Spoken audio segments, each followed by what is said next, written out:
Good morning my dear students. இந்த days and weeks எல்லாமே பாத்தீங்கன்னா நம்மளுக்கு ரொம்ப போரிங்காவும் ஹெக்டிக்காவும் இருக்குது. ரொம்ப அழுத்தமா சொல்லணும் அப்படின்னா டிஸ்கஸ்டிங்கா இருக்குது.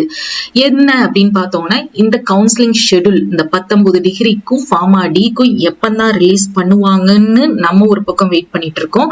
அதே மாதிரி டிப்ளமோ நர்சிங் அண்ட் பிஎன்ஒஎஸ் உடைய ஸ்டூடெண்ட்ஸ் வந்து ரேங்க் லிஸ்டுக்காக வெயிட் பண்ணிட்டு இருக்காங்க.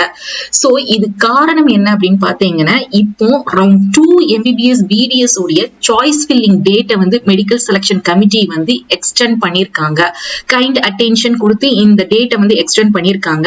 இவங்க எக்ஸ்டெண்ட் பண்றது மெடிக்கல் செலக்ஷன் கமிட்டி எக்ஸ்டெண்ட் பண்ண காரணம் என்ன அப்படின்னு பாத்தீங்கன்னா MCC ஆல் இந்தியா கோட்டாவுடைய சாய்ஸ் ஃபில்லிங் டேட்டை வந்து எக்ஸ்டெண்ட் பண்ணதுனால இந்த செலக்ஷன் கமிட்டி நம்மளுடைய ஸ்டேட் கோட்டாவுடைய கவுன்சிலிங் உடைய சாய்ஸ் ஃபில்லிங் டேட்டுமே எக்ஸ்டெண்ட் ஆயிருக்குது.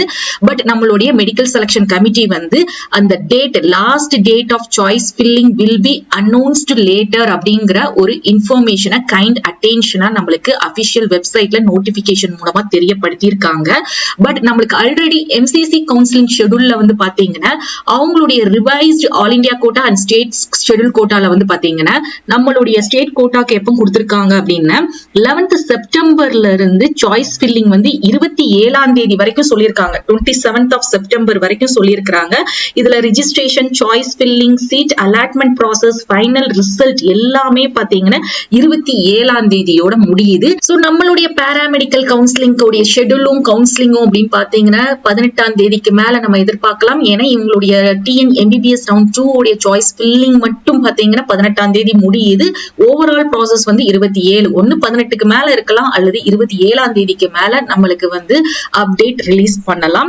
கவுன்சிலிங் ஷெட்யூல் ரிலீஸ் பண்றாங்க, எக்ஸாம்பிளுக்கு இன்னைக்கு ரிலீஸ் பண்றாங்க அப்படின்னா ஆட்டோமேட்டிக்கா என்ன பண்ணிடுவாங்கன்னா நாளைக்கே கவுன்சிலிங் ஸ்டார்ட் பண்ணிடுவாங்க. கவுன்சிலிங் ஸ்டார்ட் பண்ணி ரொம்ப சீக்கிரத்திலேயே நம்மளுக்கு கவுன்சிலிங் உடைய ப்ராசஸ் டேயும் கம்மி பண்ணி நம்மளுக்கு பினிஷ் பண்றதுக்கு சான்சஸ் இருக்கு.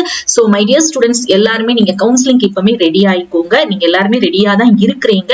சோ கண்டிப்பா நம்மளுக்கு வந்து எப்படினாலும் இந்த வருஷத்துக்குள்ள நம்ம காலேஜ் போயிருவோம். அக்டோபர் எண்ட் அல்லது நவம்பர் ஃபர்ஸ்டே நம்ம போய் காலேஜ் வந்து ஜாயின் பண்ணிடுவோம். அதே நேரத்துல டிப்ளமோ நர்சிங் ஸ்டூடெண்ட்ஸ் ரேங்க் லிஸ்டுக்காக வெயிட் பண்றீங்க. இந்த பாராமெடிக்கல் டிகிரியோடைய இது ப்ராசஸ் முடிஞ்சதுக்கு அப்புறம் தான் உங்களுடைய ரேங்க் லிஸ்ட் வந்து ரிலீஸ் பண்ணுவாங்க.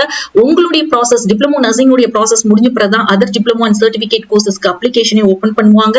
DNOS உடைய ரேங்க் லிஸ்ட் ஏற்கனவே சொல்லிட்டாங்க. உங்களுக்கு அண்டர்ல இருக்கக்கூடிய இந்த TN ஆய்ஸ் கோர்சஸ் மீதி கோர்சஸ் உடைய கவுன்சிலிங் அக்டோபர்ல அப்படின்னு சொல்லியிருக்காங்க. சோ நம்மளுக்கு வந்து அக்டோபர் கவுன்சிலிங் ஸ்டார்ட் பண்றதுக்கு முன்னாடி DNOS ரேங்க் லிஸ்டும் ரிலீஸ் பண்ணிடுவாங்க.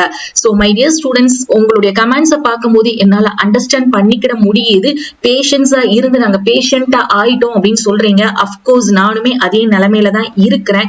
பட் ஆனா இந்த ரியாலிட்டியை நம்ம அக்செப்ட் பண்ணி தான் எடுத்துட்டு போகணும். அண்ட் ஒன் திங், நம்ம எப்படி கோவிட் வரும்போது லாக்டவுன் போட்டாங்களோ நம்ம வீட்டுக்குள்ளேயே இருந்தோமோ அதை அக்செப்ட் பண்ணி அதை கடந்து போனோம் இல்லையா, கடந்து வந்தோம் இல்லையா, அதே மாதிரிதான் இதுவும். இதை நம்ம என்ன பண்ணி ஆகணும்னா நம்ம இந்த ரியாலிட்டியை அக்செப்ட் பண்ணி இதோட தான் நம்ம டிராவல் பண்ணி ஆகணும். சோ நீங்க ரொம்ப பிரேவான ஸ்டூடெண்ட்ஸ், ரொம்ப ஸ்ட்ராங்கான ஸ்டூடெண்ட்ஸ். இந்த பிரேவ், இந்த ஸ்ட்ராங், இந்த பேஷன்ஸோட இத்தனை நாட்கள் வந்துட்டீங்க. இன்னும் கொஞ்ச நாட்கள் தான். இதே மாதிரி நீங்க கொஞ்சம் பிரேவாவும் ஸ்ட்ராங்காவும் இருங்க. நீங்க கமெண்ட் பண்ற ஒவ்வொரு ஸ்டூடெண்ட்ஸும் நீங்க பிரேவா ஸ்ட்ராங்கா இருந்தாதான் மீதி இருக்கக்கூடிய நிறைய ஸ்டூடெண்ட்ஸுக்கு வந்து ஒரு ரொம்ப சப்போர்ட்டா இருக்கும். சோ அந்த மாதிரி நீங்க ஒரு சப்போர்ட் கொடுப்பீங்கன்னு நான் நினைக்கிறேன். உங்களுக்கு இந்த வீடியோ பிடிச்சிருந்தா லைக் பண்ணுங்க. அதே மாதிரி அப்டேட்ஸ் தெரிஞ்சுக்கிறதுக்கு வாட்ஸ்அப் அண்ட் டெலிகிராம் சேனலை ஜாயின் பண்ணிக்கோங்க. தேங்க்ஸ் ஃபார் வாட்சிங்.